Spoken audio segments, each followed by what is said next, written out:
السلام علیکم ناظرین، آج ہمارے پروگرام میں ایک ایسی خاتون موجود ہیں جنہوں نے اپنے پروفیشنلزم سے بہت زیادہ نام کمایا، اور جس سیٹ پر بھی وہ رہیں انہوں نے اپنی تمام تر ذمہ داریاں بہت پیشہ ورانہ انداز میں نبھائیں۔ ان دنوں وہ لاہور آرٹس کونسل میں بطور ایگزیکٹو ڈائریکٹر اپنی خدمات انجام دے رہی ہیں۔ تو سمن رائے صاحبہ آج ہماری مہمان ہیں۔ السلام علیکم، کیسے ہیں؟ وعلیکم السلام، تھینک یو۔ سمن رائے صاحبہ، آپ نے بہت ساری جگہ پہ جو ہے اپنی خدمات انجام دیں، جن میں پنجاب آرٹ کونسل بھی ہے اور Punjab institute of language art and culture بھی ہے، اور اب آپ ایک بہت حساس نشست پہ ہیں جہاں بہت سارا آپ کو کام کرنا پڑ رہا ہوگا۔ تو آپ نے ان تینوں جو ڈیوٹیز ہیں ان میں فرق کیا پایا، وہ ذرا بتائیے ہمیں۔ بہت ہی انٹیلیجنٹ کویشچن ہے، کیونکہ یہ سب کلچر سے ہی ریلیٹڈ آرگنائزیشنز ہیں۔ ایک چیز آپ نے مینشن نہیں کی، وہ یہ ہے کہ I was the additional secretary culture. وہ سیٹ پہلی دفعہ کریٹ ہوئی تھی اور تقریباً 2016 میں I started working as the A S culture. تو آپ جب ایسی پوسٹ پہ لگتے ہیں جو پہلی دفعہ کریٹ ہوتی ہے تو اس پہ آپ کو پرفارم کرنے کا کافی مارجن موجود ہوتا ہے۔ تو کلچر ایک بہت ہی نگلیکٹڈ ایریا ہے، اور میں نے چونکہ کام کرنا سٹارٹ کیا تو پھر مجھے اس میں بہت انٹرسٹ ڈیولپ ہوا، کیونکہ کلچرل آرگنائزیشنز میں from policy making to projects بہت اسکوپ ہے کام کرنے کا۔ اور پھر میں نے درمیان میں 5 منتھس کے لیے ڈائریکٹر لاہور میوزیم بھی کام کیا، and D G plot, Punjab council of the arts and now the Lahore arts council as well as the Lahore museum. تقریباً میں نے ایک پورا راؤنڈ کمپلیٹ کر لیا۔ اچھا یہ بتائیے کہ یہ جو کرونا کا دور ہے، یہ بڑا مشکل دور رہا ہمارے ملک کے لیے، کیا پوری دنیا کے لیے۔ اس دور میں جو خاص طور پہ آپ کیونکہ کلچر سے ریلیٹڈ ہے تو فنکار بہت زیادہ دباؤ کا شکار ہو گئے، اور یقینی طور پر ان کی امیدیں جو تھیں حکومت وقت سے وہ بہت زیادہ تھیں، لیکن ہر ایک کی امید پورا کرنا بھی ممکن نہیں ہوتا۔ تو آپ نے کیسے یہ ساری چیزیں مینیج کی ہیں اس دوران؟ آئی تھنک آپ نے بالکل ٹھیک کہا کہ کرونا کرائسس کی وجہ سے جہاں پہ ہر سیکٹر متاثر ہوا ہے، لیکن آئی تھنک کلچر کا سیکٹر سب سے زیادہ ہٹ ہوا ہے، کیونکہ اس کلچر کی جو ورکنگ ہے وہ بہت ٹریڈیشنل گیدرنگس اور آڈیٹوریم ایکٹیویٹیز یا پھر میوزیم ایکسپیرینس پہ مبنی تھی۔ ان تمام میں سوشل ڈسٹینسنگ کے اصول آپ مد نظر نارملی نہیں رکھتے، تو وہ سب کچھ بند کرنا پڑا، اور آئی تھنک ابھی بھی وہی اسٹیٹس کو چل رہا ہے۔ اور یقیناً گورنمنٹ کی طرف سب لوگوں کی نظریں ہوتی ہیں فار سپورٹ، اور آئی تھنک ہم نے کچھ ایک کلچرل گرانٹ کا انتظام کیا۔ پہلے سے ایک سپورٹ فنڈ بھی چل رہا تھا، اور ابھی ان دا نیکسٹ 10 days اور سو ایک کرونا گرانٹ ہے، وہ اسپیشلی اس کا پرپز ہی ان تمام لوگوں کی سپورٹ کرنا ہے جو فائنینشلی ہٹ ہوئے ہیں۔ تو ظاہر ہے وہ اتنا تو نہیں ہو سکے گا، لیکن پھر بھی ایک سپورٹ میکینزم ضرور ہے۔ اچھا یہ بتائیے کہ جب آپ پنجاب آرٹ کونسل سے وابستہ تھیں تو بہت ساری جو ہے نا آپ کے حوالے سے خبریں آئیں کہ جناب ادارے کے جو ہے نظم و ضبط اس کے حوالے سے آپ نے بہت سارا جو ہے نا کام صحیح نہیں کیا، لیکن آپ نے جب بھی بات کی آپ نے یہ کہا کہ جی میں اصول سے باہر نہیں جا سکتی۔ تو یہ کیا تھا؟ ان خبروں کے پیچھے کون سے ایسے جو محرکات تھے یا کون سے ایسے عناصر تھے جو آپ کو کام کرنا نہیں دینا چاہتے تھے؟ اچھا، اس میں کوئی زیادہ مسٹری یا کانسپیریسی نہیں ہے، ایکسیپٹ دا فیکٹ کہ جب آپ ایک باس کے طور پہ آتے ہیں کہیں پہ بھی تو آپ اپنی ایک رجیم لے کر آتے ہیں، اور آپ چاہتے ہیں کہ اس کے مطابق کام چلے، اور جو کہ آپ کی ٹیم کے لوگ ہیں ان سے آپ کی بطور ہیڈ یہی ایکسپیکٹیشن ہوتی ہے کہ وہ اس کو فالو کریں، وہ آپ کے نظریے کو سمجھیں اور ایک ٹیم کے طور پہ آپ کام کریں۔ تو I think Punjab council of the arts میں جتنا ٹائم بھی میں نے کام کیا وہ بہت بہترین رہا۔ چند ایک عناصر تھے، لیکن آئی تھنک وقت کے ساتھ ساتھ سب سیکھتے ہیں، اور بینگ دی گورنمنٹ سروینٹ ہماری رسپانسبلٹی یہی ہوتی ہے کہ آپ نے رولس کے پیرامیٹرز میں رہ کے کام کرنا ہے، اور اس میں سے آپ نے باہر نہیں نکلنا ہے۔ تو اٹانومی موجود ہوتی ہے، لیکن اس اٹانومی کا آپ ہر وقت استعمال نہیں کر سکتے، اٹس لائک اے کیچ۔ تو لیکن اللہ کا شکر ہے جتنا ٹائم میں نے وہاں پہ کام کیا، میرے خیال میں میری زندگی کا ایک تاریخی کام ہے کہ 45 ایئرز میں ہم نے اس آرگنائزیشن کی ریویمپنگ کی، ماشاء اللہ ان کو ہم نے اتنے ریسورسز لے کر دیے، ان تمام کے جو سیلری پیکیجز میں امپرومنٹ آئی، ان کا سروس اسٹرکچر پہلی دفعہ کریٹ ہوا، پھر ان تمام کی پروموشنز اسی اسٹرکچر کے مطابق ہوئی، پھر پہلی دفعہ پنجاب پبلک سروس کمیشن سے ہم نے ریکروٹمنٹ کروائی، اور ہم نے سرگودا آرٹس کاؤنسل مکمل کروائی. گجرانوالا آرٹس کاؤنسل جو پچھلے 10 ایئرس سے کنسٹرکشن ہی کے پروسیس میں تھیں, ان کو کمپلیٹ کروایا. اور شیخوپورہ آرٹس کاؤنسل کریٹ کی, بھکر میں ایک آرٹس کاؤنسل کریٹ کی. ابھی بہاولپور آرٹس کاؤنسل کی ایگزیکیوشن سٹارٹ ہونے لگی ہے, جو میرے ٹائم میں اس کی ڈیزائننگ ہوئی تھی. اور مجھے یہ لگتا ہے کہ ایک شارٹ ٹائم میں بہت اچھا ٹینیور گزرا, اور اس کے فائدے لانگ ٹرم میں لوگ انجوائے کریں گے. اچھا, ابھی آرٹ گیلری میں میرا جانے کا اتفاق ہوا, تو وہاں نوجوان مصوروں کے فن پارے میں نے دیکھے, بڑے اچھے تھے. تو یہ ایگزیبیشن کتنا عرصہ مزید آپ چلائیں گے؟ اور یہ سنا ہے کہ آن لائن بھی آپ لوگوں نے جی بالکل اس کا ورچوئل ٹور بندوبست کیا ہے, تو کیا ریزلٹس ہیں اس کے آپ کے؟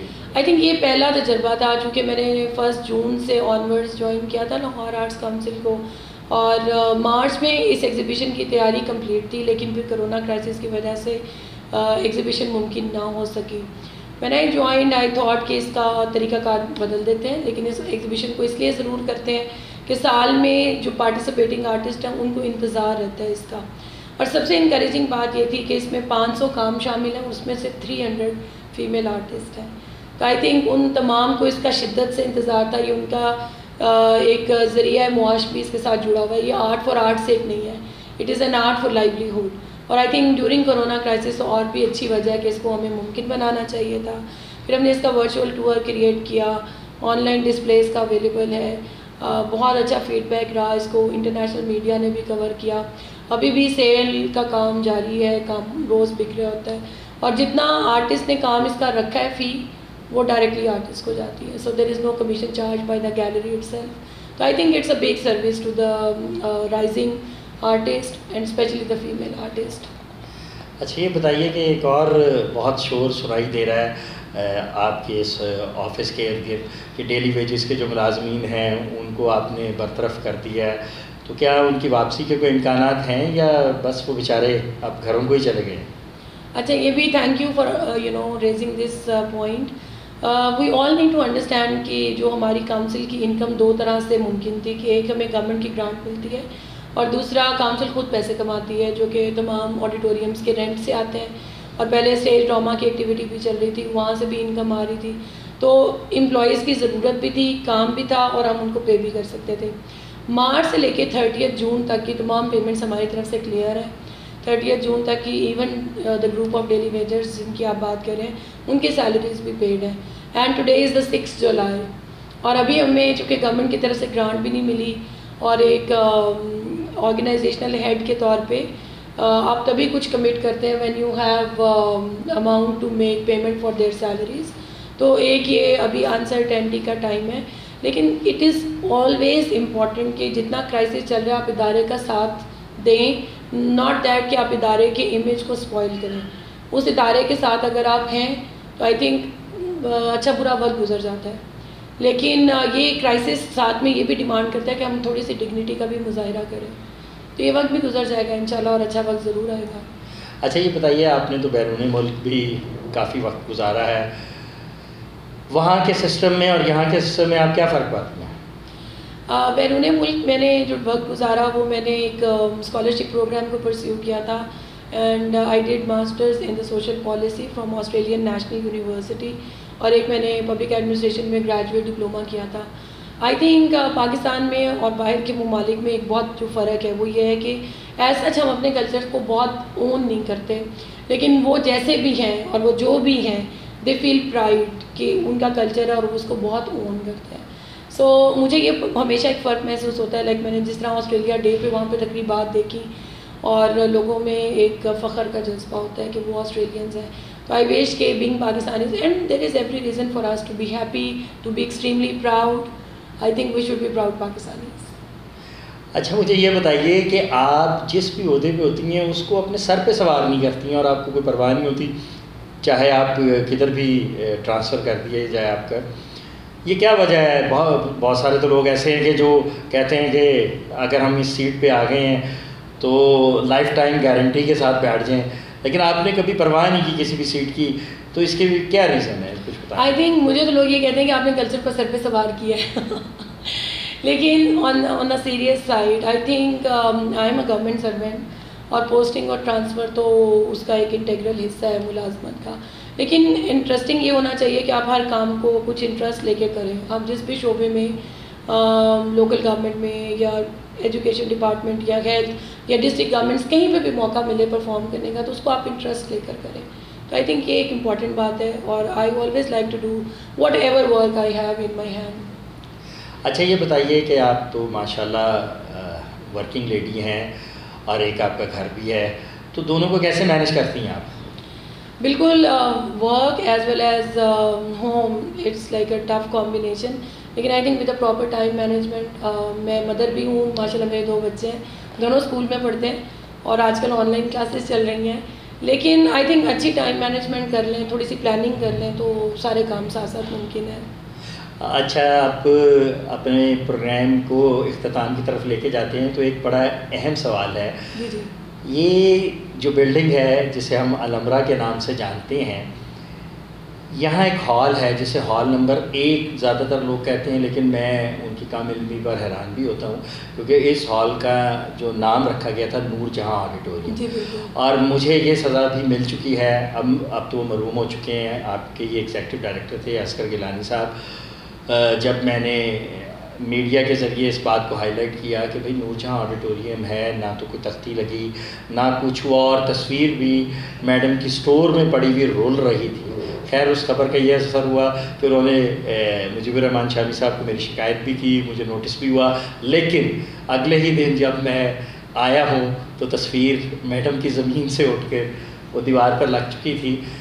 لیکن اللہ نے انہیں موقع نہیں دیا اور وہ چلے گئے اپنی سیٹ سے بھی اور دنیا سے بھی. تو کیا آپ اپنے ٹینیور میں وہاں ہال نمبر 1 کے باہر یہ کارۂ نمایاں انجام دیں گی کہ تختی لگ جائے اور میڈم کی ایک تصویر کسی اچھے آرٹسٹ سے بنوا کے آپ وہاں لگوا دیں؟ نور جہاں آڈیٹوریم, میں تو لکھتا ہی اپنی خبر میں ہمیشہ نور جہاں آڈیٹوریم ہوں, میں نے الامرا ہال نمبر 1 تب سے نہیں لکھا.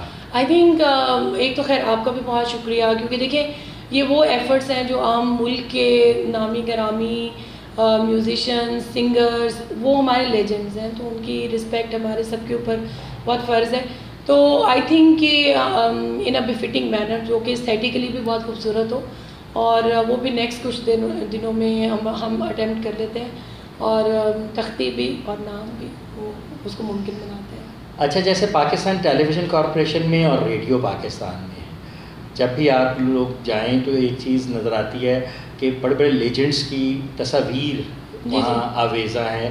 تو آپ کو بھی چاہیے, آرٹ اینڈ کلچر کا یہ ادارہ ہے, فن و ثقافت ہے, یہاں پر ہر جگہ نظر آنی چاہیے.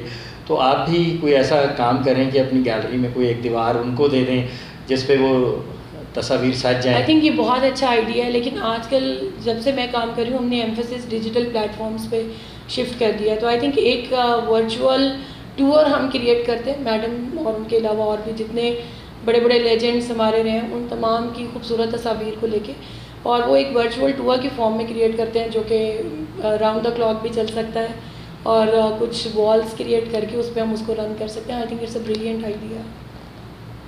ناظرین, آپ نے خیالات عالی سنے سمر رائے صاحبہ کے, اور وہ بہت پرعزم ہیں, اور ان کی کوشش ہوگی کہ وہ اپنے اس ٹینیور میں جو بطور ایگزیکٹو ڈائریکٹر ہے لاہور آرٹ کونسل کا, وہ مدام نور جہاں کے نام سے جو ہال منسوب ہے, یعنی جسے الامرا ہال نمبر 1 کہا جاتا ہے, نور جہاں آڈیٹوریم, اس کے باہر نہ صرف وہ تختی آویزاں کروائیں گی بلکہ ملکہ ترنم نور جہاں کی ایک تصویر بھی لگائیں گی, اور لاہور کے الامرا آرٹ جو گیلری ہے لاہور کی, اس میں بھی لیجنڈس کی تصاویر آویزاں کرانے کی کوشش کریں گی. تو اگلے پروگرام تک کے لیے اپنے ہوسٹ حسن عباس زیدی کو اجازت دیجیے. اللہ حافظ.